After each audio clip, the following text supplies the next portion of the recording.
नमस्कार, मी माधव घांगुर्डे. माधव मंथनमध्ये आपलं स्वागत आहे. आपल्या सगळ्यांना आठवत असेल की 1990 मध्ये भारतानं बँक ऑफ इंग्लंडकडून $405 मिलियन इतकं कर्ज घेतलं होतं. भारताची आर्थिक स्थिती नाजूक होती. परकीय चलन भारताकडे नव्हतं आणि त्यानंतर मे 1991 मध्ये नरसिंह राव हे देशाचे पंतप्रधान झाले. त्यांनी सगळी परिस्थिती बघून अर्थरचनाच बदलली. समाजवादी अर्थरचना बाजूला सारली आणि खुली अर्थरचना, मार्केट इकॉनॉमी ही नरसिंह राव यांनी भारतात आणली. त्यावेळेला भारतीय रिझर्व्ह बँकेकडे, भारत सरकारकडे जेमतेम महिनाभर चालेल इतकंच परकीय चलन होतं. आज भारताकडे जवळजवळ वर्षभर चालेल इतकं परकीय चलन आहे. नरसिंहरावनी ही अर्थरचना बदलली. इंटरनॅशनल मॉनिटरी फंडकडनं जर पैसा हवा असेल तर त्यांच्या अटी मान्य कराव्या लागतात. त्या जर मान्य केला नाही तर पैसा मिळणार नाही. अर्थकारण सगळं घसरणीला लागलं होतं, ते सावरायचं तर त्यांच्या अटी मान्य करून त्यांच्याकडनं पैसा घेणं गरजेचं होतं आणि म्हणून अर्थकारण बदललं गेलं. नंतरच्या काळात हे सगळं कर्ज परत देखील केलं, पण हे सोनं इंग्लंडमध्येच होतं. अनेक वर्षापासूनची ही परंपरा अनेक देशांची आहे की इंग्लंडमध्ये ते सोनं ठेवतात किंवा अमेरिकेमध्ये ते सोनं ठेवतात. त्यांच्या बँकांच्या सेफ डिपॉझिट वॉल्ट्समध्ये हे सोनं ठेवलेलं असतं. यापैकी सोनं एकूण सगळं हे भारताने सप्टेंबर 2022 पासून आणायला सुरुवात केली. सप्टेंबर 2022 पासून आतापर्यंत 214 टन सोनं भारतानं इंग्लंडमधलं परत आणलं. हे सोडवलेलं सोनं नाही, हे भारताचंच सोनं होतं. ते इंग्लंडमध्ये ठेवलं होतं, बँकेच्या लॉकरमध्ये ठेवतात तसं. अनेक देशांचं सोनं हे तिथे ठेवलेलं असतं. त्यातलं भारताने आपलं 214 टन सोनं अजूनही आहे तिथे. एवढं सोनं भारतानं तिकडनं परत आणलं. त्यातलंच 102 टन सोनं 2 दिवसापूर्वी धनतेरसला भारतानं तिकडनं परत आणलं. अत्यंत गुप्तपणे आणलं. धनतेरसच्या दिवशी ते आलं. ते वेगवेगळ्या विमानांमधनं आणलं, सगळं एकत्र आणलं नाही. 102 टन सोनं म्हणजे किती, तर सोपं सरळ समजायला म्हणजे 20 हत्तींच्या एवढं फुल्ली ग्रोन एलिफंट्स, पूर्ण वाढ झालेले 20 हत्ती एवढ्या वजनाचं सोनं परत आणलं. म्हणजे आपल्याला लक्षात येईल हे सोनं किती होतं ते. भारताकडे आता परकीय चलनाची स्थिती देखील चांगली आहे. $688 बिलियन इतकं परकीय चलन, फॉरेन एक्सचेंज रिझर्व्स. आंतरराष्ट्रीय व्यापार करायला हे फॉरेन एक्सचेंज रिझर्व्स लागतात, देवाणघेवाण करायला. भारताकडे आता $688 बिलियन इतकं परकीय चलन भारत सरकारकडे आहे. मग हे आत्ताच परत का आणलं? याचं कारण झपाट्यानं बदलत असलेलं जिओ पॉलिटिक्स, भू राजनैतिक परिस्थिती ही झपाट्यानं बदलते. गेल्या काही काळामध्ये आपल्याला दिसतंय चीन हा हळूहळू जगामध्ये निरनिराळ्या ठिकाणी आपले हातपाय पसरतोय. भारताच्या आजूबाजूच्या देशांवर आपला प्रभाव निर्माण करण्याचा प्रयत्न करतोय. पाकिस्तान हे चीनच्या खांद्यावर बसून उपद्रव करतोय. आज जवळजवळ 3 वर्ष झाली रशिया आणि युक्रेनचं युद्ध सुरू आहे. हे युद्ध अजून किती काळ चालेल माहिती नाही. रशिया युक्रेनचं युद्ध सुरू झाल्याबरोबर इंग्लंडमध्ये रशियाचे जे ॲसेट्स आहेत त्याच्यामध्ये सोनं आहे, फॉरेन करन्सी आहे. हे $600 बिलियन इतक्या किमतीचे रशियन ॲसेट्स हे इंग्लंडच्या लॉकर्समध्ये आहे. त्यातलं निम्म हे इंग्लंडनी फ्रीज करून टाकलं, रशियाला देत नाही म्हणून सांगितलं. आणि युद्धाच्या वेळेला पैसा लागतो, अशा वेळेला ते देत नाही असं सांगितलं. याचं कारण युक्रेन रशिया युद्ध, आणि हे युद्ध ज्यांच्या जोरावर चाललंय ते NATO, North Atlantic Treaty Organization. याच्यामध्ये अमेरिका आणि युरोपीय देश हे त्या नाटोचे सदस्य आहेत. नाटोचं सदस्य त्यांनी युक्रेनमध्ये ठेवलेलं आहे.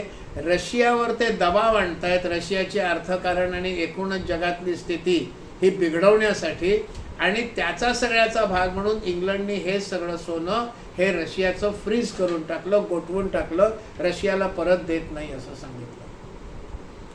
गेल्या 1 वर्षापेक्षा जास्त काळ इस्रायल आणि हमास, पॅलेस्टाईन यांचं युद्ध सुरू आहे. आता इराणनं देखील त्यात उडी मारलेली आहे, हौथी सुद्धा त्याच्यामध्ये आहे. हे युद्ध सुद्धा अधिक हे क्लिष्ट होत चाललेलं आहे. इंग्लिशमध्ये त्याला क्लमझी असा तो विषय आहे, गुंतागुंतीचं होत चाललेलं आहे. असं हे सगळी भूराजनैतिक परिस्थिती बदलते. अशा परिस्थितीमध्ये भारत हा जगामध्ये एक शक्ती म्हणून, महाशक्ती म्हणून उभा राहतोय. आज भारतानं सुद्धा भारतीय रुपया हा आंतरराष्ट्रीय व्यापारामध्ये कसा वापरला जाईल असा प्रयत्न करतोय. आज 22 देशांबरोबर भारताचे करार आहेत, ज्याच्यामध्ये भारतीय चलन हे आंतरराष्ट्रीय व्यापारात वापरण्याची त्यांनी त्या करारांमधनं सोय करून घेतलेली आहे. आणि त्यामुळे सुद्धा अमेरिकेला भारत हे अधिक शक्तिशाली व्हावं असं वाटत नाही. रुपयाची किंमत काहीही असो, पण जर अमेरिकेचा डॉलरमधनं जर भारत व्यापार करणारच नसेल तर मग डॉलरचं काय होणार, अशी चिंता अमेरिकेला आहे. आणि एकूण सगळी भूराजनैतिक परिस्थिती, जिओ पॉलिटिक्स हे जगामध्ये बदलत आहे. अशा काळामध्ये आपलं सोनं आपल्याकडे असणं बरं असं म्हणून 22 सालच्या सप्टेंबर महिन्यापासून भारत सरकारनं इंग्लंडमध्ये असलेलं थोडं करत सोनं आणायला सुरुवात केली. कारण त्याची इथे ठेवायची व्यवस्था उभी करावी लागते. मग त्यातलं खूप मोठ्या प्रमाणात सोनं मुंबईमध्ये ठेवलं जातं. रिझर्व्ह बँकेचे लॉकर, स्ट्रॉंग रूम्स, त्याची मोठी सुरक्षा व्यवस्था, असं सगळं आहे. त्यातले 102 टन हे परवा धनतेरसच्या दिवशी भारतानं परत आणलं. या सगळ्यामध्ये आणखीन एक मुद्दा हा लक्षात घेण्यासारखा आहे की चालू आर्थिक वर्षात, आर्थिक वर्ष 24-22 सध्याचं जे 1 एप्रिल 24ला सुरू झालं, चालू आर्थिक वर्षात भारत सरकारनं 32 टन सोनं हे आंतरराष्ट्रीय बाजारातनं विकत घेतलेलं आहे. त्यामुळे आता भारताचं परकीय चलन, सोनं वगैरे सगळ्याचे जे आहे त्याची किंमत वाढली. भारत सरकारकडे सध्या 855 टन सोनं आहे. त्यातलं 510 टन सोनं हे आतापर्यंत भारतात आलेलं आहे. मागच्या 2 वर्षामध्ये जे सोनं 214 टन आणलं गेलं ते सगळं धरून आत्ता 510 टन सोनं भारतात आलेलं आहे. पुढल्या काळामध्ये आणखीन आणणार का याविषयी भारत सरकारकडनं काही बोललं गेलं नाही. साधारणपणे अशा गोष्टी बोलल्या जात नाही, हे केल्यानंतरच लोकांना समजतं. परवा धनतेरसला सुद्धा जे सगळं सोनं आणलं हे कसं आणलं, कुठच्या विमानातनं आणलं, एकच विमान वापरलं का अनेक विमानं वापरली, या सगळ्याविषयी अजूनही गुप्तता राखलेली आहे. फक्त 102 टन सोनं भारतात आणलं एवढंच सांगितलंय. ते कसं आणलं, कधी आणलं, कुठल्या मार्गाने आणलं, विमानातनं आणलं का बोटीतनं आणलं, काही सांगितलेलं नाही. हे आणि या गुप्तपणे ठेवायच्याच गोष्टी असतात, कारण सुरक्षेचा विषय आहे. तर मी हे सांगत होतो की 32 टन सोनं भारत सरकारनं आंतरराष्ट्रीय सुवर्ण बाजारातनं विकत घेतलेलं आहे. आपल्या देशात ओरड काय चालले? मोदी सरकारनं हे विकलं, मोदी सरकारनं ते विकलं, मोदी सरकारनं याचा लिलाव केला, मोदी सरकारनं देशाची संपत्ती विकली, अशी आरडाओरड सुरू आहे. देशासमोर कर्जाचा डोंगर उभा केला, अशी आरडाओरड सुरू आहे. वास्तव हे आहे की चालू आर्थिक वर्षामध्ये 32 टन सोनं भारतानं विकत घेतलंय. आपले गोल्ड रिझर्व्ह 32 टनांनी वाढवलेले आहेत. ही उल्लेखनीय गोष्ट आहे. ह्याच्यामध्ये आणखीन एक रोचक माहिती आपल्याला असावी. अमेरिकेकडे 8,133 टन सोनं आहे. जर्मन सरकारकडे 3,351 टन सोनं आहे. इटलीकडे 2400 टन आणि फ्रान्सकडे 2435 टन सोनं हे त्या सरकारांकडे.